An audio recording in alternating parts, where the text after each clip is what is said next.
CMR Shopping Mall, one-stop destination for festive fashion. Lucky winner మీరేనేమో చూసుకోండి మళ్ళా. హైడ్రా అది దీని మీద వ్యతిరేకత అంటే దీన్ని కూడా చూపించేటప్పుడు అది ఓన్లీ కొంతమంది వాళ్ళ వెస్టర్న్ ఇంట్రెస్ట్లు సూట్ చేయడానికి కోసం చేస్తున్నది తప్పగాని అంటే అక్కడ బలవంతునితోటి మీరు మనం ఎదుర్కోవాలన్నప్పుడు వాళ్ళు న్యాచురల్గా రకరకాల పద్ధతులు చేస్తారు.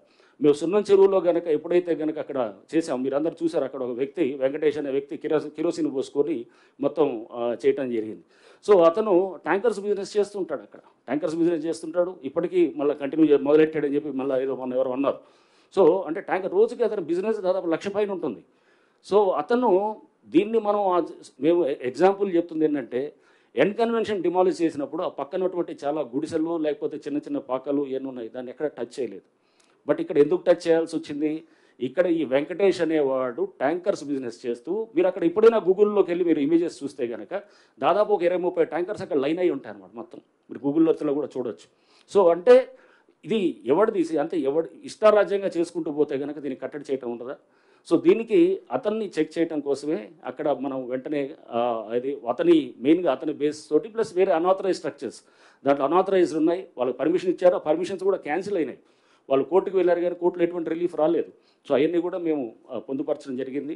సో అంటే ఎక్కడ కూడా ఆథరైజ్గా పర్మిషన్ వ్యాలిడ్గా ఉండి చేశామనేటటువంటిది జిహెచ్ఎంసీ పర్మిషన్స్ని పట్టించుకోవట్లేదు, హెచ్ఎండిఏ పర్మిషన్ ఇదంతా కానే కాదు. పర్మిషన్ వ్యాలిడ్ ఉంటే కనుక వాటికి దాని వైపు మేము దాన్ని డిమాలిష్ చేయటం లేదు.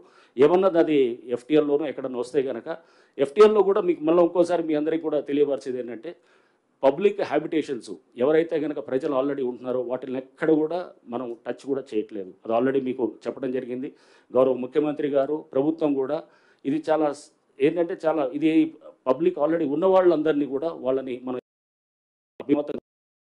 ఆదేశాలు కూడా హైడ్రాకి ఇవ్వటం కూడా జరిగిందనమాట. సో అంటే ఎక్కడ కూడా ఇప్పుడు ఆల్రెడీ నివాసంగా ఉన్నటువంటి వాళ్ళని ఎవరు చేయట్లేదు. మీరు చూస్తే ఏ ఇన్సిడెంట్లో చూసినా మన కుకట్పల్లిలో చూసాం, కుకట్పల్లిలో చెరువు దగ్గర డిమాలిష్ చేసినప్పుడు అక్కడ కేటరింగ్ చేస్తూ ఒక లేడీ మాట్లాడటం మనం చూసాం.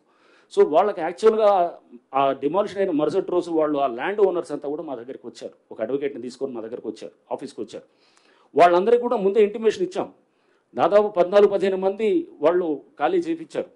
తీసిన 16 స్ట్రక్చర్స్లో ఓన్లీ ఒకళ్ళిద్దరు, నేను అడిగాను వీళ్ళ స్ట్రక్చర్లోనే ఎవరైతే కనుక వీళ్ళ ల్యాండ్లోనే పట్టా ల్యాండ్ అంటే ఆ చెరువు ఎఫ్టీఎల్లో ఉన్న పట్టా ల్యాండ్ అతను అడిగాను, మీరు ఎందుకు ఇవ్వలేదు, ఎందుకు చెప్పలేదంటే అది మేము జరుగుతుంది అనుకోలేదు సార్, మీరు వచ్చి డిమాలిష్ చేస్తారు అనుకోలేదు. అంటే ఆల్రెడీ ముందస్తు సమాచారం ఇచ్చాం. ఇచ్చిన తర్వాత కూడా చాలామంది సీరియస్గా తీసుకొని తీసేశారు. కొంతమంది సీరియస్గా తీసుకోకుండా దాన్ని లైట్గా తీసుకొని వాళ్ళు కమ్యూనికేషన్ గ్యాప్ కిందకి సమాచారం చేకరవేయటంతో అప్పటికైనా కానీ కూడా వాళ్ళకి లాస్ట్ టైం ఇచ్చి మొత్తం ఖాళీ చేపించి వాళ్ళ ఇల్లు అక్కడ దాంట్లో లేదు. వాళ్ళ ఇల్లు అక్కడ చాలా ఇల్లు కూడా ఉన్నాయి. మీరు కుకట్పల్లి చెరువు దగ్గర మీరు చూస్తే ఎఫ్టీఏలో చాలా ఇల్లులు ఉన్నాయి, దేన్ని టచ్ చేయలేదు.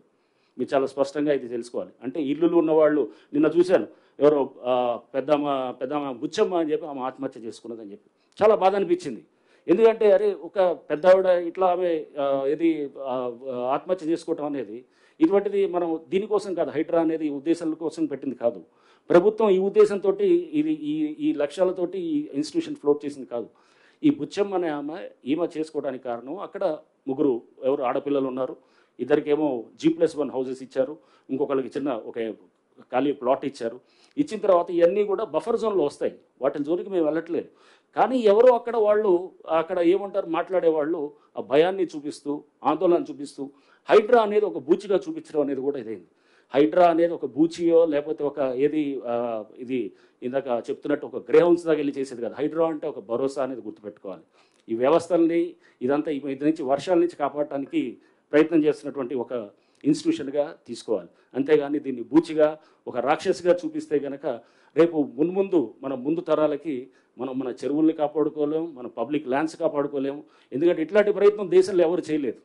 కేవలం ప్రభుత్వం చేసినప్పుడు ఈ ప్రభుత్వం యొక్క ఒక మంచి సంకల్పంతో ఇది చేసినప్పుడు ముఖ్యమంత్రి గారు చాలా స్పష్టంగా చెప్పారు, దీన్ని మనం చాలా జాగ్రత్తగా నోటీసులు ఇవ్వాల్సిన అవసరం లేదు. వాటర్ బాడీస్లో కనుక స్ట్రక్చర్స్ ఉంటే కనుక నోటీసులు ఇవ్వాల్సిన అవసరం లేదు.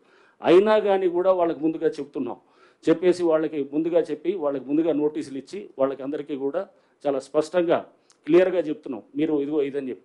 అయినా ఇంకా కొంతమంది సీరియస్గా తీసుకోకపోతే ముఖ్యమంత్రి గారు మాకు చెప్పడం కూడా చాలా స్పష్టమైన ఆదేశాలు ఇచ్చారు.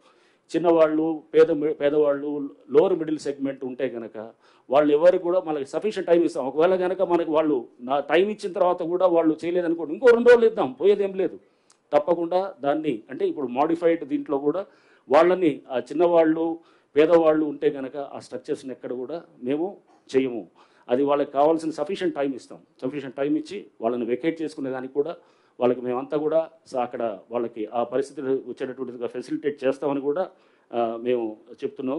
సుమన్ టీవీలో మీ పర్సనల్ అండ్ బిజినెస్ ప్రమోషన్స్ కోసం కింది నెంబర్కి కాంటాక్ట్ చేయండి.